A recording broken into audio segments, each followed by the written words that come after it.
Big spins you will be learning today, says I, Garrett Ginner, is who I am. So yes, today we'll be learning big spins. This is sort of a more advanced trick. It's after you have pop shove-its, 180s both ways, probably kick flips and varial flips. I don't know why, but some people like to learn that trick before this trick. Big spins are still a weird trick for me, so it's more of an intermediate advanced trick.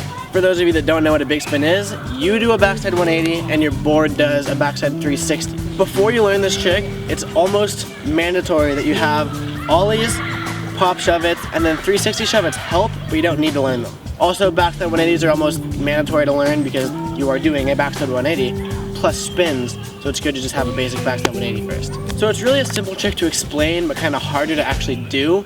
You pretty much do what you would for a pop shove-it and a backside 180, but just scoop a little bit harder than you normally would, so it's like your board's doing a 360, so that's where the 360 shove-it comes into play. So you just do a 360 shove-it, 180, boom, roll away. And this is sort of a hard trick to explain, so what I'm going to do is just like do the trick a few times in slow motion so you can kind of see what my feet do. Let my feet talk to you. They will be your guide in this journey.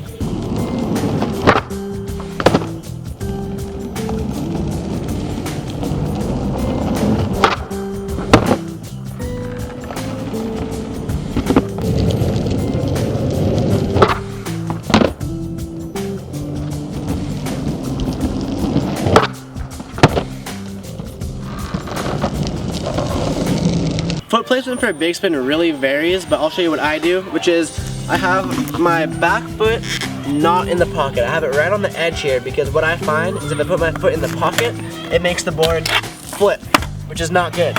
So I have it right on the edge there, so that way when it's scooped, it's just a clean scoop, there's no flick involved. I have my front foot sort of almost like a tray flip. It's weird, and what that does is that when you pop, you get your front foot out of the way. You pop it, front foot out of the way, scoop it, and not fall like I just did. There's only two main common problems for this trick, which is you just sort of get all jumbled up when you're spinning. You do like a 270, but you land it with one foot, and that's the most common problem. And the other one is the board will spin a little bit. Maybe you'll land primo, which really sucks. Maybe it'll like do a full 180, and just pretty much nothing good happens if the board doesn't do what you want it to do. If you find yourself not really getting the full rotation and landing one-footed or whatever, that comes down to like, I don't really know how to explain it exactly, but you just pop it and like it's all like a more snappy motion. Like instead of being like, it's like, so pretty much just like do that in your head. Just maybe even say that out loud next time you're trying it at the skate park when it's really crowded and see how people look at you. Just kidding, don't do that. But it's really just more of a snappy motion, like really quick, just like pop, flip, and just go. So it really comes down to scooping it and rotating your body at the same time. If the board's flipping or whatever, that comes down to the back foot like I was talking about earlier. You just want your back foot on the square part of the tail so that it doesn't get in the concave and make it flip. So just scoop it, pop it up like a pop shove it, and rotate and land. So there you go. Hopefully you just landed your first big spin. If not, you're on your way. You're on the path to success. But seriously, big spin's a great trick to have.